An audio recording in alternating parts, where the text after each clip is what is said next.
Welcome to Crosstalk Solutions. My name's Chris, and today we're going to be taking a look at the new 1960 series switches from Aruba Instant On. And just look at these switches. They are absolutely gorgeous. And as far as I know, these are the first and only switches that are stackable within an SDN, or software-defined networking. You know, sort of the central management portal that you use for managing access points and switches and whatever other equipment. You know, we see a lot of that from Ubiquity and TP-Link, and of course the Aruba Instant On stuff as well. You can now stack switches in Aruba's Instant On. We're going to talk about that a little bit more though, because there's a big asterisk there that we want to discuss because I like to be comprehensive.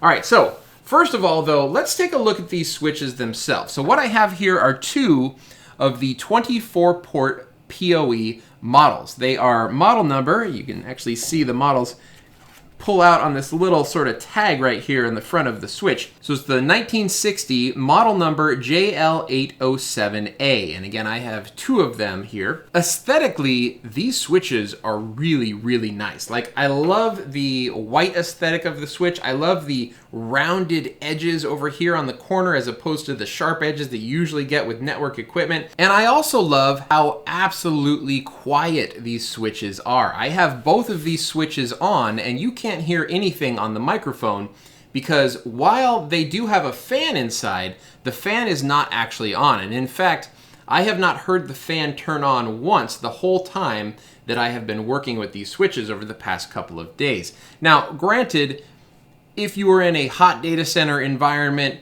with insufficient cooling and a lot of devices plugged into the ports of these switches, I'm sure the fans would at some point crank on. But just here testing in my office, I have not hit the threshold to where these fans are actually doing anything. And in fact, some of the switches, I believe all of the non-PoE switches in the 1960 lineup don't have fans. They're actually completely passively cooled. So let's take a look at some of the ports on the back of the switch. There's really nothing. We have sort of a service tag barcode, and then we also have the power connector, single power connector, not dual power connector or hot swappable or anything like that, just a standard power connector. Then the switch port configuration is actually pretty cool.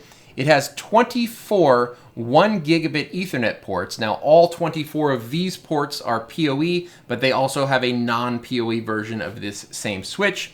And then we have two 10 gigabit Ethernet ports, as well as two 10 gigabit fiber SFP ports. And as you can see, I have a fiber cable connecting the top and bottom switch using those 10 gig ports. The connector that I used was the 2-pack 10 gigabit SFP Plus to LC multi-mode transceiver module from Cable Matters. I'll put a link down below if you guys are interested in the actual SFP modules that I use with these switches. But they seem to work just fine, and I actually really like this port configuration. I like that there's 24 ports, and then you have the option to have either 10 gig Ethernet or 10 gig fiber, right? So that you can use the fiber for uplinks, and then you can use the 10 gig ports to go to 10 gig servers or network attached storage, or if you have a 10 gig desktop PC, something like that, you can utilize those 10 gig Ethernet ports in addition to everything else. So really cool little port setup on these switches. Now, there are 5 different models of switches in the 1960 lineup. We have this one here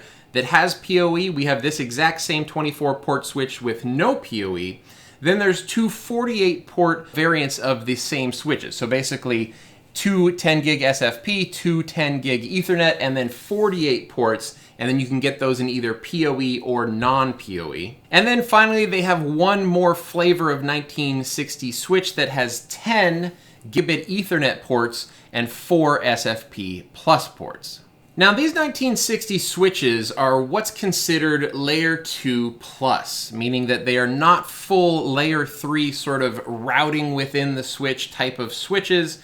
They are layer 2 switches, but they do have some layer 3 features that you can enable if you need to.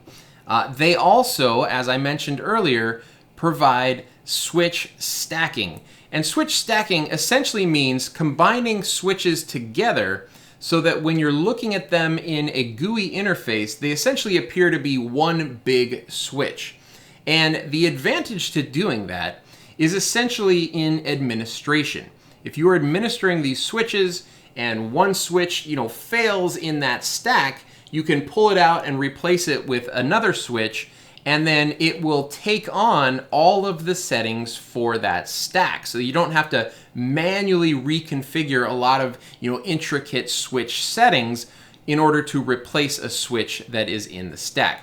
The way that the stacking works with the Aruba Instant On software, we're going to take a look at in just a moment, but essentially you can stack up to 4 switches in a stack, and then you can have as many of those 4 switch stacks as you want in the software. So let's do that next. We're going to pop into Aruba Instant On and take a look at the stacking capabilities of these switches. Okay, I've logged into my Aruba Instant On portal at portal.arubainstanton.com.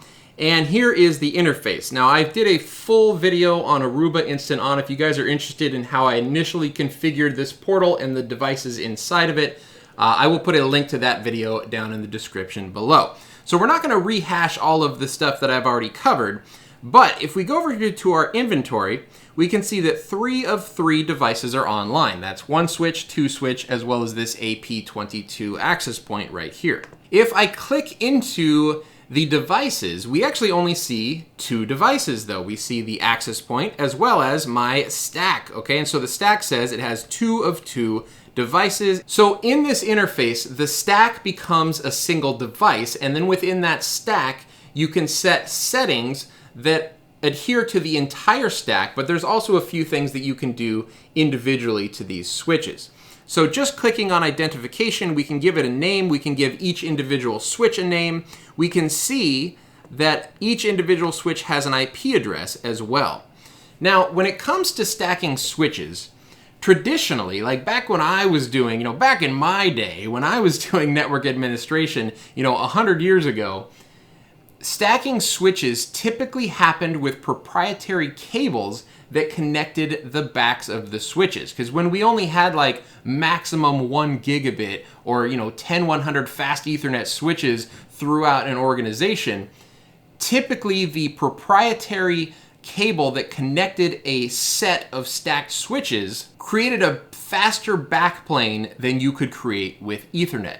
So that's not the case any longer. Now the stacking is done through the Ethernet interfaces, or in this case, through the fiber interface, right? So the stack that I have, I have these 2 switches connected together just using this fiber cable here.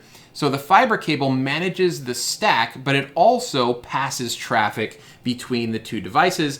There's no separate proprietary stacking cable. Also, when you're stacking switches, you can do so in a couple different ways. You can kind of just put them in series, right? So one's connected to the next, connected to the next, connected to the next, but they also can be configured in a ring configuration where you have multiple connections going to the other switches, and that provides a little bit of extra redundancy if there's a failure of any one of the switches within the stack.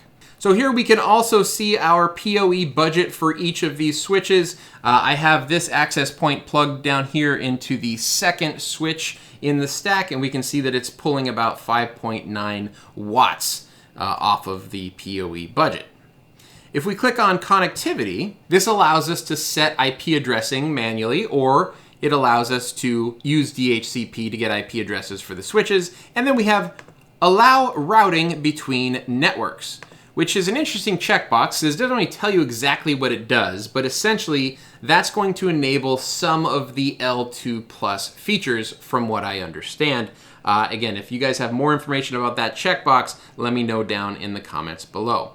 All right, if we click on ports, now you can see we can click on each switch individually and manage the ports for that particular switch, including MAC-based authentication and security, VLANs, as well as some of this power management stuff that we have over here. And that's like a really good example right there. So if we set up like port-based or client-based MAC address authentication on these switches, that's a real good use case for stacking, because if one of the switches failed, you can remove it and then add in a new switch, and you don't have to go back through and reset up all of your authentication and security. So that's the type of stuff that gives you the benefit when stacking these devices.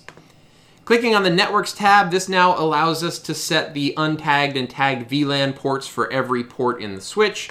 Link aggregation allows us to do link aggregation, right? Interestingly, with some types of switches, if you have them stacked, you can do link aggregation across the switches. So for instance, you could aggregate, if you had a 4-switch stack, you could do a 4-port link aggregation across, one port across each of the 4 switches. That doesn't appear to be the case with these 1960 switches, however, because when you go to add a link aggregation, you basically can select ports in one of the switches, but you cannot change to a different switch while you're selecting ports, right? So the link aggregation stuff is only on a per switch basis, even though they are, in a stacked set. Okay, if we click on stack here, we can see the roles of these switches. Each stacked set needs a minimum of 2 switches, and you can have a maximum of 4 switches. Of the 4 switches in the set, one has to be the conductor or the main switch, and then another one has to be a backup. The backup takes over the management of the stack if the conductor goes offline. So if you're setting this up with best practices, all of the switches should be on UPS battery backup. However, when you have a conductor and a backup, you should also have those on separate power circuits, right? So if the power goes out to the circuit that the conductor is plugged into, it won't also take down the backup at the same time. Now we can click on Actions. Actions allows us to locate the device, we can run some tests, we can restart, or we can unstack these switches. And then we click on Tools, and that's where we can set up some port mirroring. So that's essentially what we can do with this switch stack. It didn't strike me as a lot that you can do with this switch stack. And of course, these switches come at a premium. We're going to talk about pricing a little bit later in this video. So I emailed Aruba, my contact Aruba, and I said, what are the advantages of stacking these switches? Like, why would someone want to do that for the Aruba Instant On stuff? And here's what I got back. Stacking, locally or in the cloud, has auto configuration benefits, especially if the switches are in a ring topology with loops or if the network links change. If you do not use stacking, you instead have to manually configure standard protocols like LAG and STP, that's spanning tree protocol. Although there are some benefits from a control plane perspective, when stacking, which allows the switches to coordinate with each other, I think the bigger benefit is the ease of configuration, especially if you're using the cloud to onboard. It can easily auto-detect the other switches and walk you through the stacking config process versus knowing how to configure LAG and STP manually through the local GUI. Essentially saying that the purpose of stacking in especially like a medium to small enterprise environment or even an enterprise environment is the ease of administration, especially when a switch fails or when you're adding or removing switches from the stack. Now, one of the things that he told me here was STP. So we're talking about spanning tree protocol. And I said, STP, well, that's interesting. Where is STP?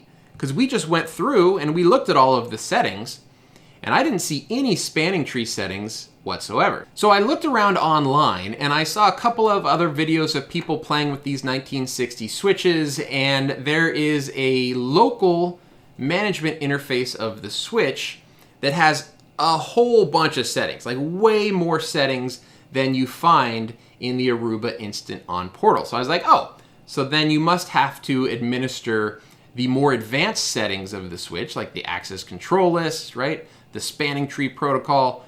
Those things must have to be administered via the local GUI, and then you kind of just get the basics in Aruba Instant On. So I said, well, let's go to the IP address of the switch. So here's the IP address of the switch going directly, and what do we see here? Well, we don't see much, right? We see just a summary of the switch. We see the IP address. We can change the IP if we want, and we can also change the VLAN of the uplink port of the switch. And that's all that we can do via this interface. That's it. So I'm like, well, how do you get to that other more advanced GUI? And so I wrote the guy back and I said, well, how do you get there? I mean, I saw online, I saw this like really fancy, graphical user interface that had all these different settings. how do you get to that?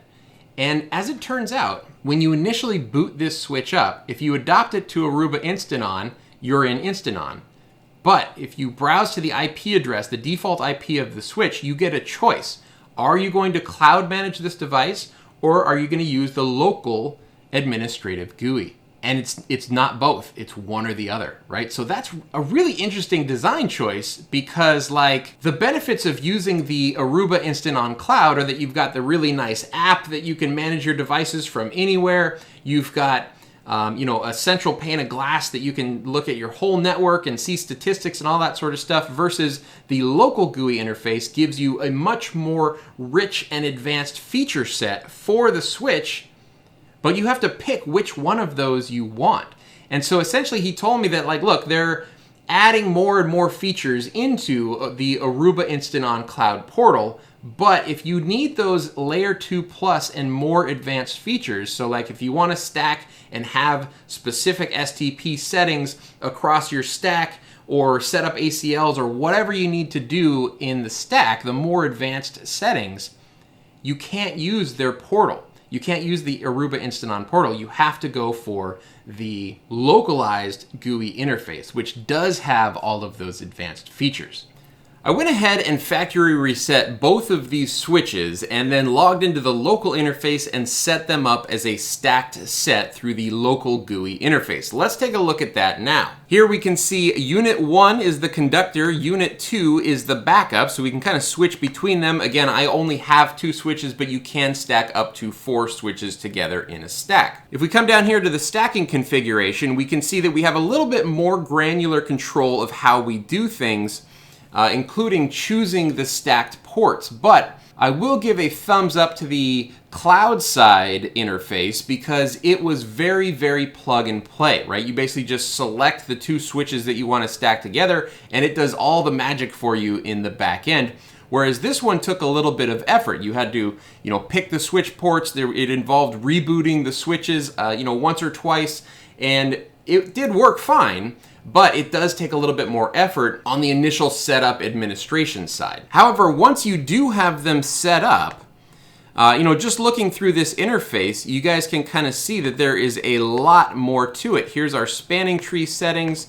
Here's our VLAN settings, LLDP, PoE configuration. Here's the routing settings. We have access control lists, class of service, all sorts of security options. So this overall is a much more robust interface for managing the switches. It's just not the sort of simple cloud-based interface that you can access with your phone from anywhere in the world. So what do we think about this setup? Now, this channel does a lot of work with ubiquity. And so what I'm talking about here is akin to having a Unify switch that when you first boot it up, you can choose, is this going to be a Unify switch or is this going to be an Edge switch? Right? So if you guys are familiar with ubiquity, that's sort of the same thing that we're talking about here. Do you want to control this with the central cloud controller SDN software and have that ease of use and the access from anywhere that comes along with that? Or on the other hand, do you want to have more granular control, higher level functions and features, but it's not as easy to administer. It's not as convenient to administer when you have a local GUI versus the cloud managed stuff. As a systems integrator, right, as someone who sells switches to customers, I actually kind of like that I get to choose between one or the other, because it means that I can only have, one model of switches that I sell to any customer. If a customer has more vanilla needs, then we put them on the cloud interface, but if that same customer has more advanced needs, we can set up the local interface or switch them from the vanilla interface over to the more advanced interface if we need to at some point down the road, without having to replace all of their equipment. Also think about this, right? The Aruba Instant On Cloud is free. There are no premise-based options for running that SDN, so if the Aruba Cloud ever goes away, Aruba Instant On devices would probably not function anymore, right? So this also gives you that sort of backup local interface failover. If you had to, if Aruba, went away tomorrow, you could essentially still use these switches. You just have to factory reset them and get them into the, local interface, but then they'll continue to run just fine with the onboard software. So now let's talk a little bit about pricing. So the pricing of these devices, you're definitely going to pay a premium over the sort of small business slash prosumer devices from, TP-Link and Ubiquity.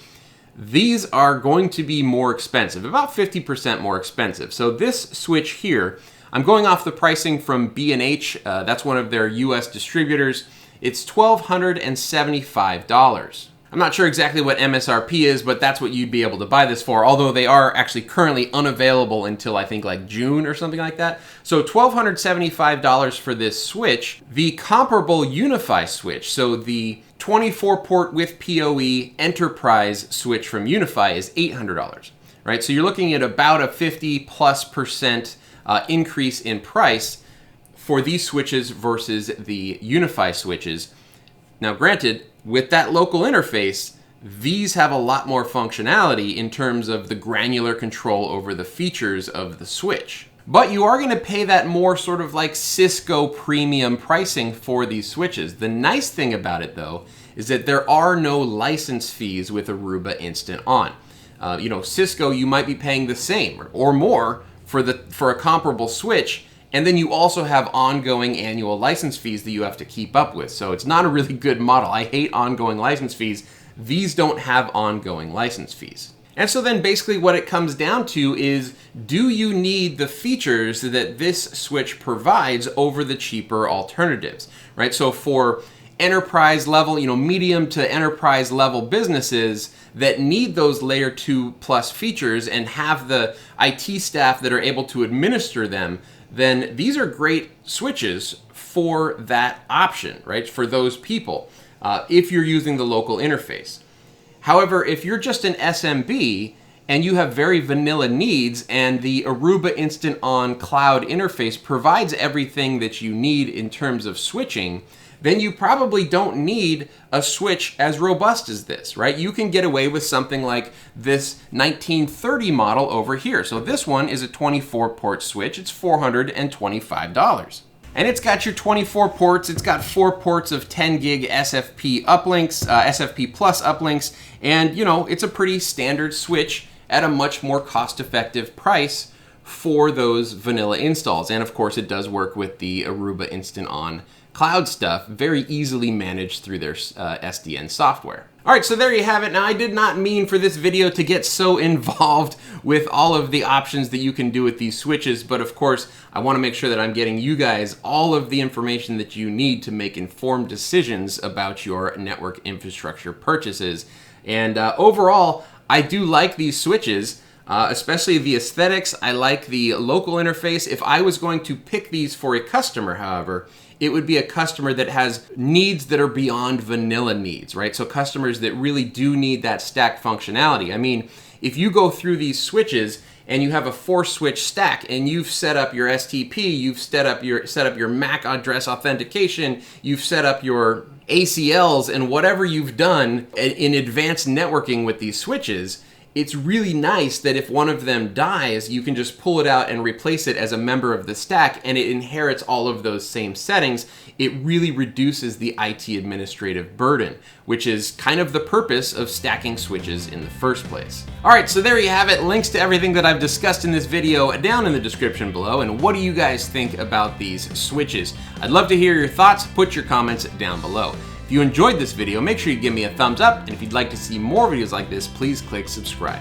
My name's Chris with Crosstalk Solutions, and thank you so much for watching.